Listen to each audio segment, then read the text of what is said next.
ইসলাম মানে শুধু কি কলেমা, নামাজ, রোজা, হজ্জ ও জাকাত এই 5টি আবশ্যিক স্তম্ভের সমষ্টি? জবাব হচ্ছে না। চলুন একটি প্রদর্শনীর মাধ্যমে দেখে নিই প্রকৃত ইসলাম বলতে আসলে কি বোঝায়।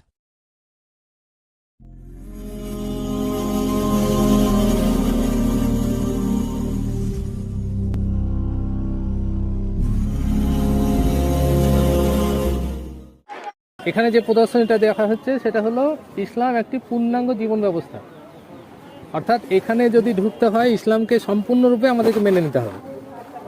তার জন্য আল্লাহ সূরা বাকারার 208 নম্বর আয়াতে ঈমানদারদেরকে ডেকে বলেছেন যে তোমরা পরিপূর্ণভাবে ইসলামে প্রবেশ করো। তার নমুনা হিসাবে আমরা এই ঘরটাকে ব্যবহার করছি। প্রথম এখানে যেটা দেখানো হয়েছে সেটা হলো একটা ঘর যার শুধু খুঁটি। এই খুঁটি দিয়ে কখনো আমরা এটাকে ঘর বলবো না। এই খুঁটিগুলো কি কি? কালেমা, নামাজ, রোজা, হজ আর জাকাত। এই 5টা যদি আমরা করি তাহলে সেটাকে আমরা পরিপূর্ণ ইসলাম বলতে পারি না। তার জন্য আমাদেরকে দেওয়াল দিতে হবে এবং ছাদ দিতে হবে, তবে এটাকে ঘর বলা যাবে।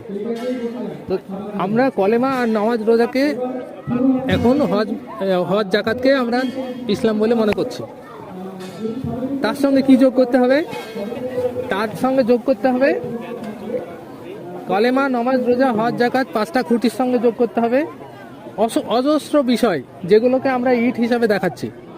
দিনের জ্ঞান, আল্লাহ ভীতি, জবাবদিহি চেতনা, ইসলামী চরিত্র, পরিবারে ইসলাম, সমাজে ইসলাম, পরকালমুখী জীবন, ইসলামের স্বাস্থ্য চেতনা, ন্যায়ের প্রতিষ্ঠা, অন্যায়ের উচ্ছেদ, ইসলামী শাসন ব্যবস্থা, দোয়া, জিকির, হারাম বর্জন, হালাল গ্রহণ, বান্দার হক, আল্লাহর হক। এইরকম অজস্র পয়েন্ট দিয়ে ইসলামের একটা দেওয়াল তৈরি হবে। তাহলে 5টা স্তম্ভ আর দেওয়াল দিয়েও একটা ঘর কমপ্লিট হয় না। যদি কমপ্লিট করতে হয় তাহলে এই সমস্ত পয়েন্টের ব্যাখ্যা সংক্ষিপ্তভাবে এখানে দেওয়া হয়েছে। এবার এটাকে যদি কমপ্লিট করতে হয় তাহলে আমাদেরকে দিতে হবে ছাদ। ইসলামে একটা হাদিসে বর্ণনা করা হয়েছে যে আল্লাহর পথে সংগ্রাম, এটা হলো সংক্ষিপ্তভাবে জিহাদ। এটা হলো ইসলামের ছাদ।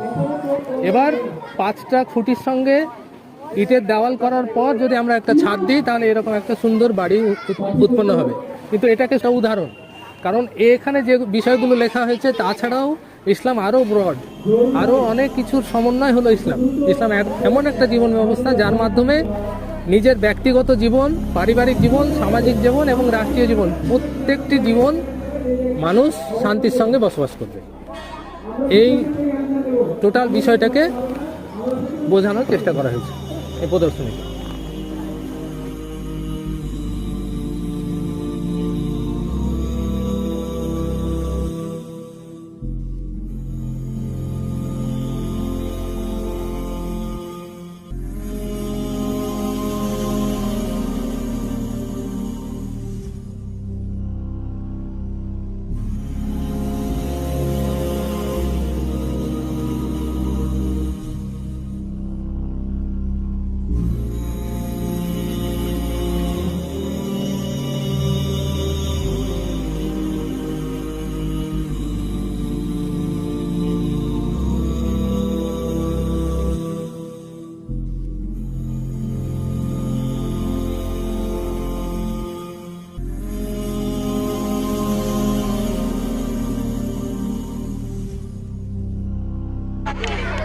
আপনারা দেখছেন আমার বাদিকে আছে 5টি স্তম্ভ বিশিষ্ট একটি ঢাকা ঘর।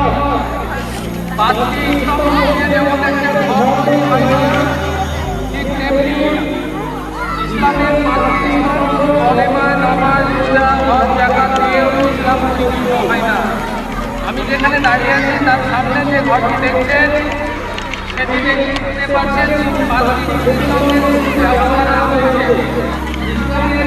দেওয়ালের উপরে যে ছাদ লাগে সেই ছাদ ইসলামের জিহাদের কথা বলা হয়েছে। জিহাদটা সংক্ষিপ্ত আকারে ব্যাখ্যা করে লেখা হয়েছে ছাদের উপরে। আপনারা একে একে এসে দূর থেকে দেখে এবং তাদের পিছনে লেখা আছে সেই লেখাগুলো